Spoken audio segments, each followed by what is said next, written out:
Que a graça e a paz de nosso Senhor e Salvador Jesus Cristo seja sobre a sua vida. É com muito prazer, com muita alegria e satisfação que mais uma vez estamos aqui para juntos estudarmos a palavra de Deus na Escola Bíblica Dominical. Estamos a estudar o primeiro trimestre do ano de 2025. Essa lição foi comentada pelo pastor Ezequias Soares. A partir de hoje, nós vamos estar fazendo uma reflexão das nossas leituras diárias da Escola Bíblica Dominical. Então fique conosco, estude conosco a palavra de Deus. No entanto, os slides vão estar sempre à disposição, os slides do comentário da lição vai estar sempre à disposição lá no nosso site, e também os slides da leitura diária, para que você possa estudar conosco a palavra do Senhor.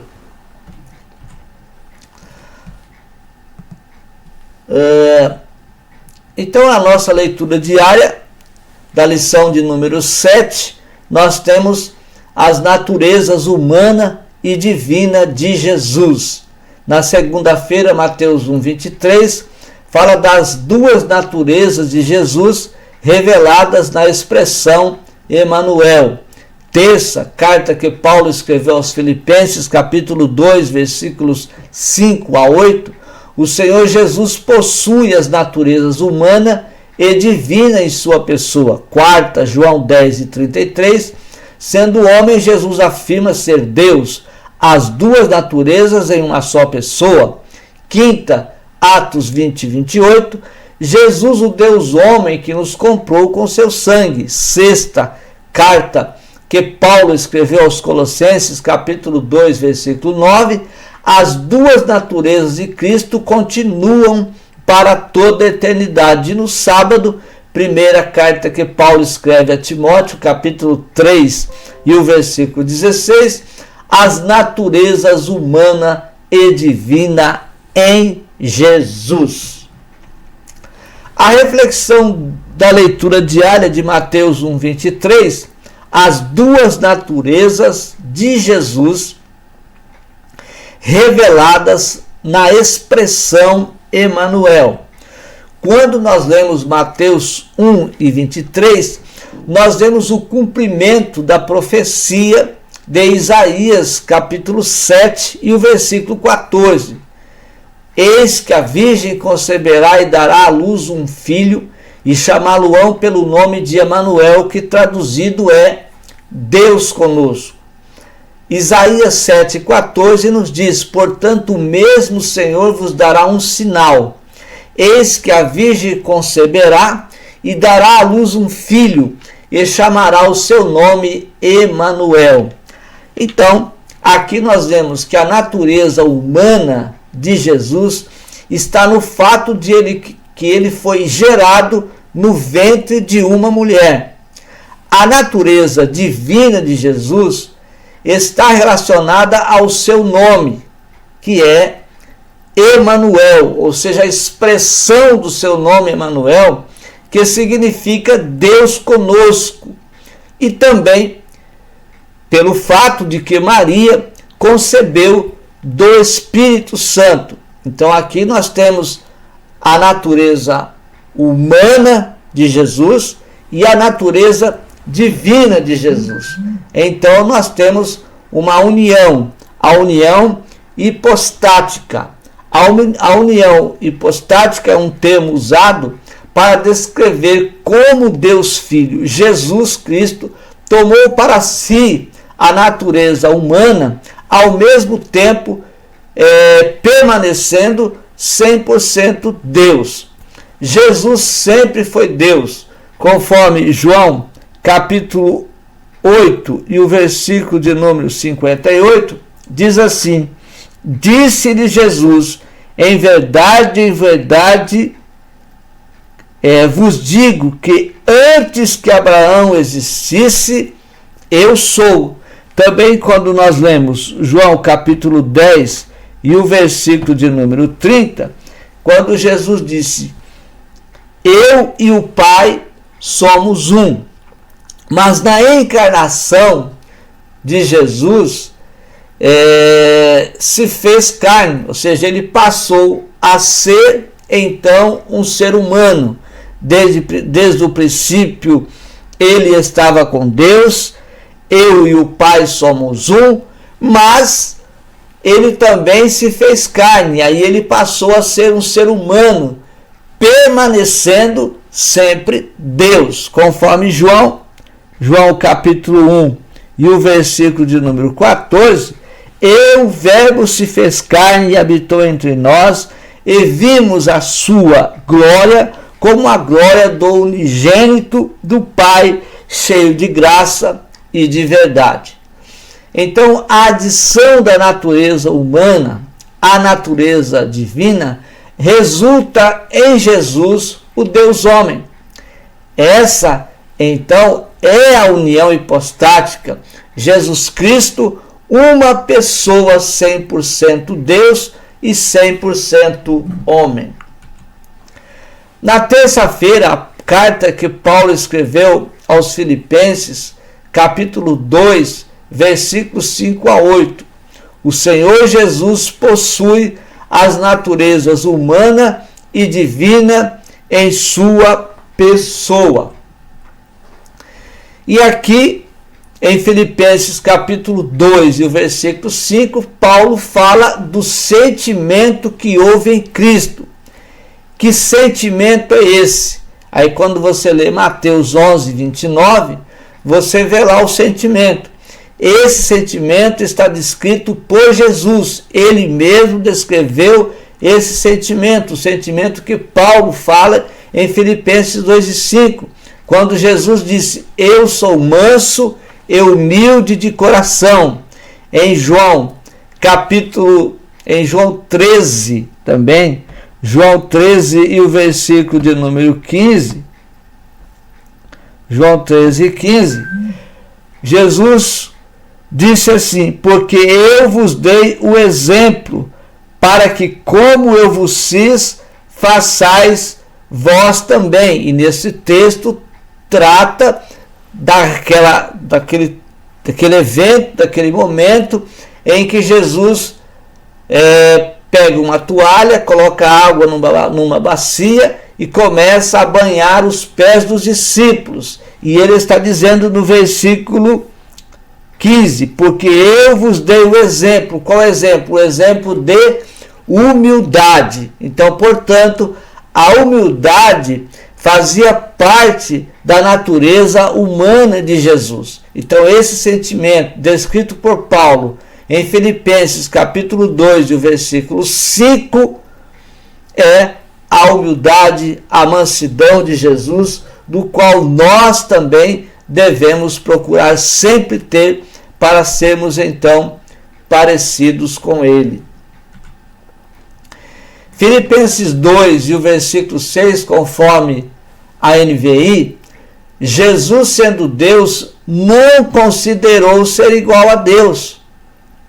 João 1 e 1 diz que Jesus era a palavra, ele estava com Deus, ele era Deus. O versículo 2 diz que ele estava com Deus no princípio, mas ele não considerou ser, ou seja, um ser igual a Deus.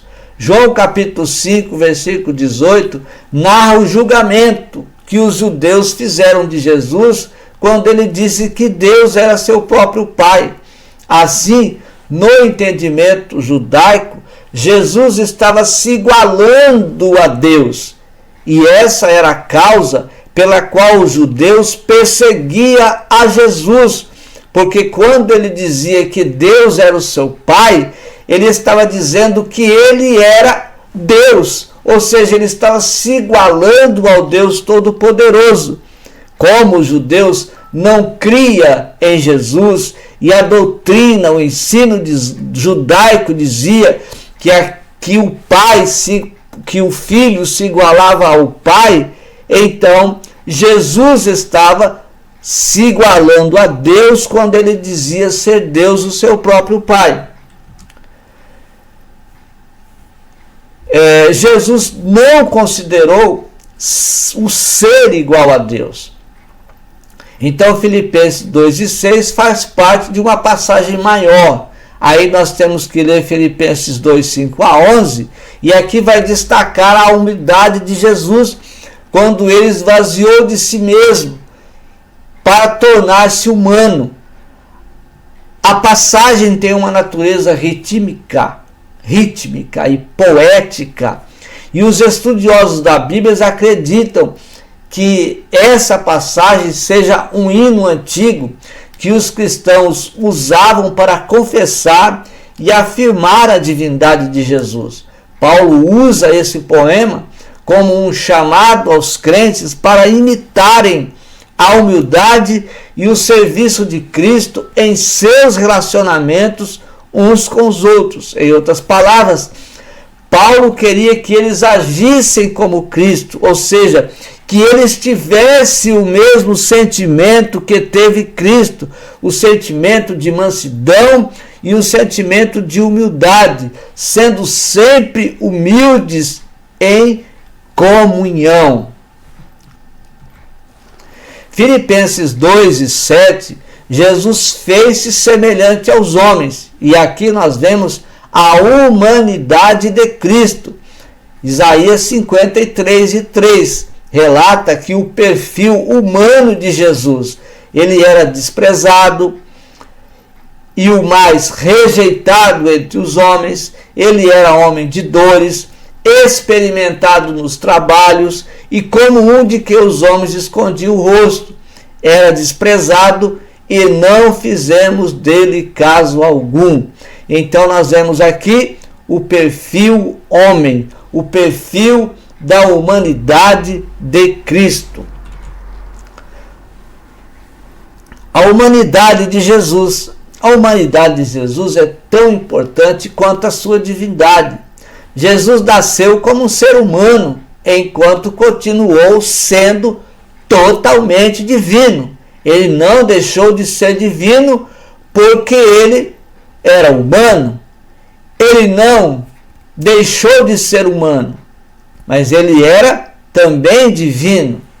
O conceito da humanidade de Jesus coexistindo com a sua divindade é difícil para a mente finita do homem compreender, porque o homem natural, disse Paulo, não entende as coisas do Espírito, enquanto aqueles que são espirituais entendem bem tudo e de ninguém é discernido. No entanto, a natureza de Jesus, inteiramente homem e inteiramente Deus, é um fato bíblico. Aqueles que rejeitam essas verdades bíblicas, não é? E declaram que Jesus era um homem, mas não era Deus, como os ebionistas, que recebem a doutrina do ebionismo. Também o docetismo, que tem a mesma visão de Jesus. Eles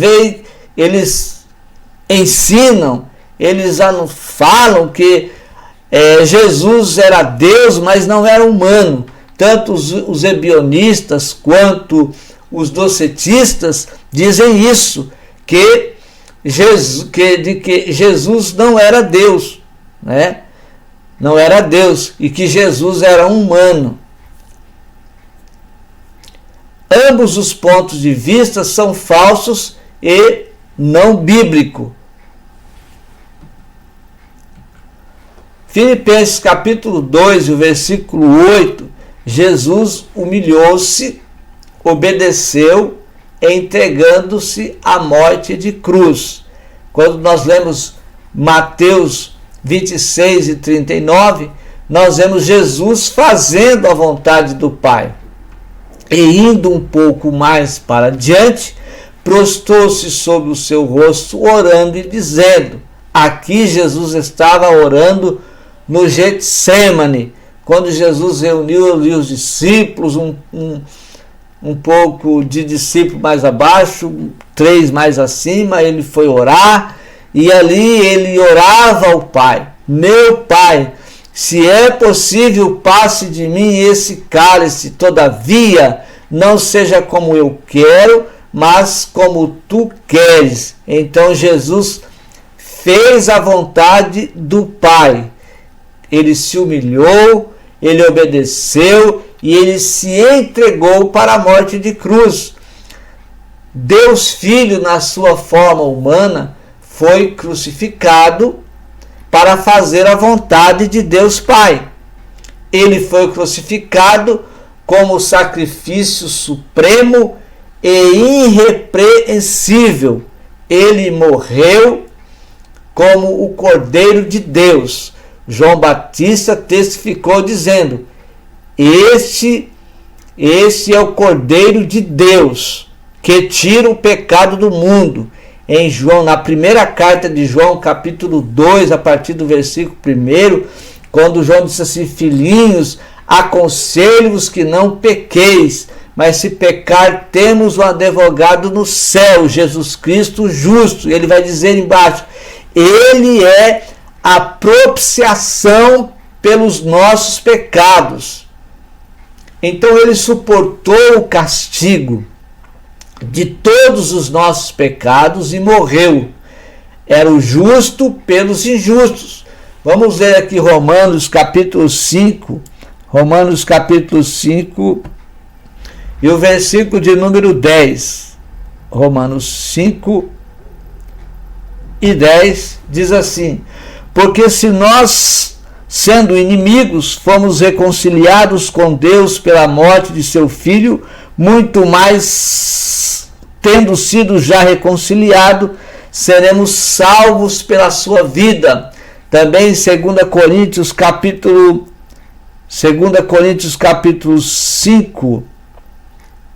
5 e 21, que diz-nos assim: Aquele que não conheceu o pecado, fez pecado por nós, para que nele fôssemos feitos justiça de Deus. Então, ele suportou o castigo de todos os nossos pecados. Jesus, sendo justo, morreu pelos injustos. E é por isso que nós temos o perdão dos nossos pecados. A nossa injustiça foi crucificada, né, com Jesus na cruz do Calvário. Era o justo morrendo pelos injustos. Então, ele não apenas morreu fisicamente, mas experimentou a separação de Deus enquanto estava pendurado na cruz. Naquele momento que ele diz, quando ele diz: Deus meu, por que me desamparaste? Por que me abandonaste? Então nós vemos aqui também a separação. Ele experimentou a separação de Deus enquanto ele estava pendurado na cruz. Quando ele estava pendurado na cruz, os pecados, os nossos pecados estavam sobre ele. E naquele momento, Deus vira as costas para ele. E ele vai dizer assim então: Deus meu, por que me desamparaste? É só nós lermos aqui Mateus capítulo 27 e o versículo de número 46. E perto da hora nona exclamou Jesus em alta voz, dizendo: Eli, Eli, lama sabactani, isto é, Deus meu, por que me desamparaste? Então ele sofreu por nós. Por meio desse sacrifício, todos que nele creem, agora, para ser salvo, para ter o perdão dos pecados, é preciso crer nesse sacrifício de Jesus. É preciso crer que o seu sangue foi derramado para lavar os nossos pecados. É preciso crer nesse acontecimento. É preciso crer nesse evento glorioso ali no Calvário, quando Jesus foi crucificado pelos nossos pecados. Aí sim, então, obtemos o perdão de Deus, obtemos a graça de Deus, o seu favor imerecível para a nossa vida. A reflexão da quarta-feira, João 10:33, sendo homem, Jesus afirma ser Deus, as duas naturezas em uma só pessoa, mesma substância. João 10:33, nós vemos então a acusação. Jesus sofre aqui uma acusação. Era porque Jesus fazia-se Deus e por isso agora os judeus queriam apedrejá-lo. Em João 5:18, os judeus já queriam matá-lo. A acusação era porque Jesus quebrantava o sábado e também dizia que Deus era seu Pai. E aqui, quando ele dizia que era seu Pai, ele estava se igualando a Deus. Então, sendo assim, no entendimento judaico, ele fazia-se igual a Deus e por isso, então, os judeus queriam matá-lo também, tanto apedrejá-lo quanto também matá-lo.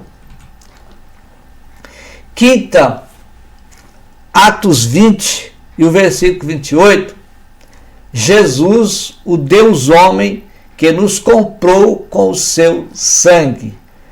Jesus, o Deus homem que nos comprou com o seu sangue. Veja o que disse aqui, o que Lucas escreveu aqui. Atos 20 e 28. Lucas registra o discurso de Paulo aos anciãos da igreja de Éfeso.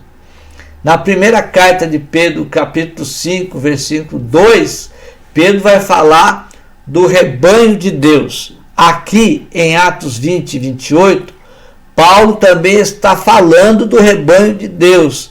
Estava falando do cuidado que os bispos, que os pastores, que os presbíteros deveriam, os anciãos também, deveriam ter com a igreja, com o rebanho do Senhor. Então, nesse texto de Atos, nós temos uma perícope, onde aparece o Espírito Santo agindo na constituição dos bispos. Então, o Espírito Santo está agindo na constituição dos bispos. O Espírito Santo os fez bispos. Deus como dono da igreja. A divindade de Cristo aqui, quando aparece Deus. Então, aparece o Espírito Santo, depois aparece Deus como dono da igreja e a divindade de Cristo, quando aparece Deus, Jesus ali, Deus comprou com o seu sangue. Então aqui era o Deus homem, era o Deus homem que nos resgatou, que nos comprou com o seu precioso sangue. Mas o que é uma perícope bíblica? Refere-se a um ato, a um trecho, ou um segmento específico das Escrituras. Esse segmento específico ele é delimitado por um início e também um fim. Esse início e esse fim fica claro, fica transparente o texto, fica esclarecido o texto quando você lê, você observa, você retém ali a mensagem para você sem nenhuma dificuldade. Então, um início e um fim claros e que mantém uma unidade temática ou narrativa. Esse conceito é crucial para a interpretação e estudo da Bíblia. Por isso é uma perícope, pois permite que os leitores se concentrem em uma seção específica do texto ali e vai analisar agora com detalhes e consegue compreender de forma clara o significado e também a aplicação que aquele texto pode ter para a sua vida. Isso é uma perícope. Sexta-feira, Colossenses 2:9, as duas naturezas de Cristo continuam para toda a eternidade. Colossenses 2, 6 a 9 fala das falsas doutrinas que vêm para provar a nossa fé. E essas falsas doutrinas queriam adentrar na igreja de Colossos. Paulo aqui vai aconselhar os colossenses a permanecer em Cristo, como eles iniciaram. Assim como vocês iniciaram, vocês devem permanecer nessa fé. Vocês estão sendo provados, mas não desanimem, não desistam, permaneçam fiéis, permaneçam firmes. No versículo 8 ele chama a atenção quanto às filosofias e estratégias do sistema mundano. Essas filosofias estavam vindo para tirar a igreja de Colosso da fé em que eles haviam confiado, a fé em Cristo Jesus. Então, Paulo está aconselhando no versículo 8, dizendo que as filosofias e estratégias dos sistemas mundanos estavam vindo para enganá-los, para tirá-los do fundamento o qual estavam eles firmados. Então eles deveriam permanecer firmes, permanecer enraizados em Cristo Jesus, não poderiam sair, deveriam ficar firmes nesse fundamento. No versículo 9, Paulo afirma que a plenitude da divindade estava em Cristo, ou seja, em Cristo estava a completa divindade de Deus. Cristo é divino, Jesus é Deus. Sábado, 1 Timóteo 3,16, as naturezas humana e divina em Jesus. Jesus se manifestou em carne e foi justificado em espírito. João capítulo 1, versículo 29 a 33, ele vai testificar, ele vai fazer ele vai testemunhar de Jesus, quando Jesus vem para ser batizado. Então João Batista vai testificar primeiro dizendo que Jesus, ele viu Jesus, e ele revela ser Jesus, o Cordeiro de Deus que tira o pecado do mundo. Porque no Antigo Testamento, os israelitas apresentavam ali um animal aos sacerdotes, e aquele animal, ele não tirava o pecado dos israelitas, eles cobriam, ou seja, era coberto, os pecados dos israelitas era apenas coberto, não era tirado. João está dizendo, olha, agora aquele ali é o Cordeiro de Deus que tira o pecado do mundo. João também testifica que Jesus era um homem. João testifica que para que Jesus fosse revelado a Israel, era necessário que ele estivesse ali, naquele momento, nas águas do Jordão, batizando. Era necessário para que ele testificasse disso, que aquele era o Cordeiro de Deus que tira o pecado do mundo. João continua a testificar no versículo 32, e agora aqui no versículo 32, ele diz que viu o Espírito descer e repousar sobre ele. Então, no versículo 33, João tinha uma ordem e João tinha também um sinal, a ordem para que ele batizasse. E também ele tinha um sinal. Qual era esse sinal? Ele vai dizer, sobre aquele que vires descer o Espírito e sobre ele repousar, esse é o que batiza com o Espírito Santo. Amados e queridos irmãos, fiquem na paz do Senhor, Deus abençoe, e até a próxima oportunidade, quando nós vamos estar aqui reunidos, fazendo comentários da nossa leitura diária da Escola Bíblica Dominical. Deus abençoe sua vida, Deus abençoe a sua família.